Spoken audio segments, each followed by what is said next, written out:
Bon, ben on se fait la petite suite là du moteur full mal aussi là pour mon petit 103 SLC. Alors bon, vous voyez là je suis en train de mettre l'allumage. Alors je vous fais un petit tuto, un petit truc intéressant et vous allez voir c'est super rapide et ça va vous rendre service. Comme vous voyez, alors attendez, j'ai le flash. Bon, on est calé à zéro, d'accord? Ce que vous faites, vous prenez un petit bout de scotch, d'accord? Je vais vous montrer le truc juste après. Il faut qu'il fasse le focus. Voilà. Vous voyez le capteur là? D'accord? Donc, il faut qu'il soit à moitié. D'accord? Et quand il arrive à moitié, on est calé à 7. Donc, il a fait un tour d'aiguille plus 3. Donc, on arrive à 7. D'accord? Alors, la petite astuce, c'est de l'enlever. Ouais. Voilà. Alors, vous prenez un petit bout de scotch, 2,3 cm, d'accord? Vous le coupez correctement, bien droit. Vous rapportez un petit coup de scotch juste là pour vous faire le repère visuel, d'accord? Donc si vous n'avez pas de comparateur, vous faites le truc avec le crayon, d'accord? Vous trouvez le point Moreau. Et ce que vous faites, vous calez, vous vous recalez correctement à ce niveau-là, au niveau du capteur. Et quand il va arriver, tac, et vous êtes à 1,3. OK? Donc, je répète, 2 cm 3, et vous mettez ça au niveau du capteur, bien au milieu.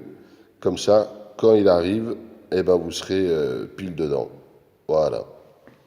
Bon, ça, c'est une chose.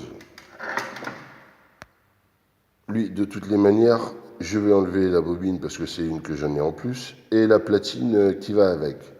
Alors, on m'avait posé la question un peu comment je vais monter mon moteur. Moi, ce que je fais, je monte le moteur à nu. Pas d'allumage, pas d'embrayage. D'accord? Ça, c'est fait. Je fais la chose suivante. Alors, ah bah tiens, on va en profiter. Là, il y a la vis pour aller au milieu, d'accord? Alors là, c'est un peu le barnum. Putain, je suis obligé d'installer un petit carton juste derrière, d'accord? Parce que sinon, la vis, elle s'enfonce, ok? Et là, pour aller la chercher, c'est un peu galère. Donc, il faut que j'installe le petit carton qui est derrière pour bloquer la vis, pour pas qu'elle s'enfonce quand je vais la chercher. Enfin, c'est bien étudié, c'est bien étudié entre guillemets pour pouvoir nous mettre notre vis d'origine, mais par contre, il n'y a pas la petite pièce noire qui nous permet de bloquer. Bon, c'est pas grave, on va le faire un peu à la one again, mais au moins on devrait y arriver. Là-dessus, je lui mets le ressort renforcé. Alors, je peux vous dire que ça, c'est du costaud, hein, c'est balèze. Par rapport à l'origine, on peut le plier, on sent. Là, faut vraiment mettre la patate, quoi. Donc ça, c'est une chose. Là, j'en ai profité pour démonter le radiateur. Je l'ai passé à la flotte pour enlever toute la poussière, comme ça au moins, il est tout propre, il est nickel, d'accord? L'intérieur avec. Là, j'ai des durites neuves que je vais installer.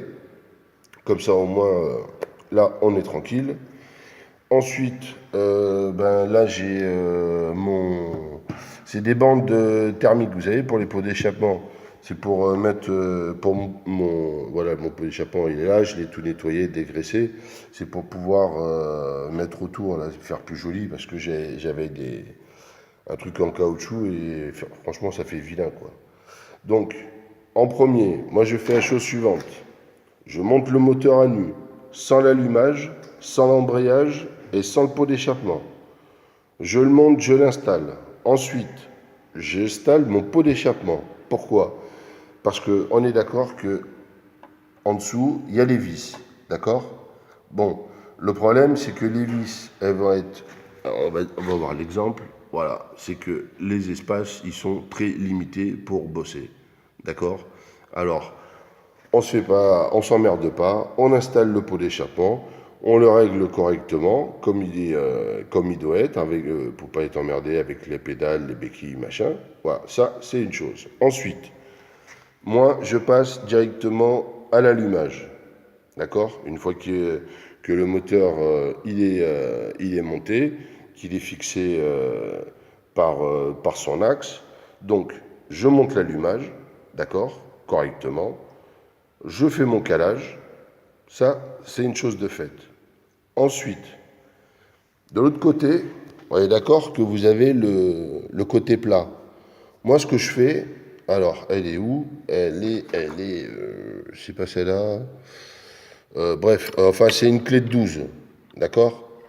Je la mets là, et quand je serre l'écrou avec le volant magnétique, disons que je le serre fortement, d'accord?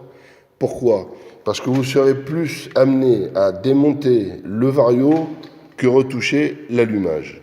Alors, résultat, je le serre bien correctement, je mets une bonne pression, on va dire, d'accord? Comme ça, au moins, c'est fait, il ne bouge plus. Et ensuite, je m'occupe de mon embrayage, d'accord? Je monte l'embrayage et je serre. Étant donné qu'on aura souvent, il va falloir le régler avec les essais. Au moins, quand je prends une clé là et l'autre clé, le premier qui va céder, c'est ce côté. D'accord? Comme ça, au moins, on n'est pas embêté. Parce que si lui, il se dévisse avant le côté embrayage, c'est emmerdant. D'accord? Donc, je vous rappelle, vous le calez, vous le mettez, et là, vous le serrez bien correctement à fond en le tenant avec une clé de 12, que je ne me trompe pas, puisque sur le petit mets-plat, vous y prenez, vous le calez au cadre, enfin, vous le tenez à la main, mais oui, il faut vraiment le tenir. Vous lui mettez la bonne pression et l'affaire est réglée. Comme ça, au moins, il n'y aura que lui qui sera plus lâche quand vous voudrez le démonter. Donc, ben voilà un petit peu mon astuce. Alors, on a le moteur, le pot d'échappement, l'allumage, et je finis par l'embrayage. Voilà. Donc, alors, pour l'embrayage, j'ai racheté des mâchoires neuves, d'accord? La surprise, c'est que les ressorts, ils ont l'air d'être plus puissants que ceux d'origine. Donc ça devrait être assez sympa, ça va retarder un petit peu, je pense, le truc.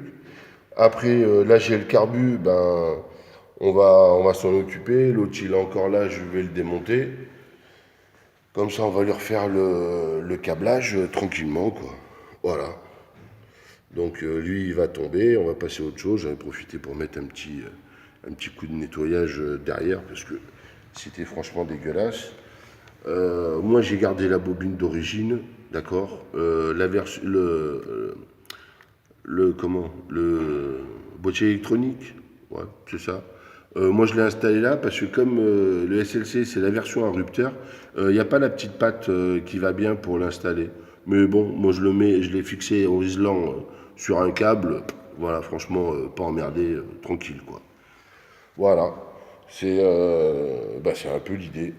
C'est un peu tout. Et alors par contre, aussi une chose, là vous allez voir, alors ça va parce que moi j'en ai un peu de rechange, mais voilà le souci, c'est que les vis en téflon, euh, avec la puissance des ressorts, ça arrive que ça pète là, d'accord? Alors moi ce que je fais, une fois qu'il est installé, pour pas l'abîmer, je lui mets une rondelle avec, vous savez, les vis en téflon. Voilà. Et comme ça, j'installe ça derrière. Parce que j'ai une préférence, moi, c'est d'enlever les courroies quand je finis de rouler. Parce que sinon, la courroie, elle prend une forme de goutte d'eau à cause de la tension. Donc vous enlevez la courroie et au moins, ça repose là-dessus. Et là, on est tranquille, quoi. Et après, ben, on reprend la vis en téflon quand on aura besoin de redémonter. Voilà, tout simplement. Parce que vous voyez, c'est le deuxième qui a cassé, hein. Donc c'est solide, mais ça a ses limites, quoi. Donc voilà, ben écoutez, là on est en phase, ben je vais être en phase de remontage, tranquillement. Et on va voir après pour la suite. D'accord? Allez, à très bientôt.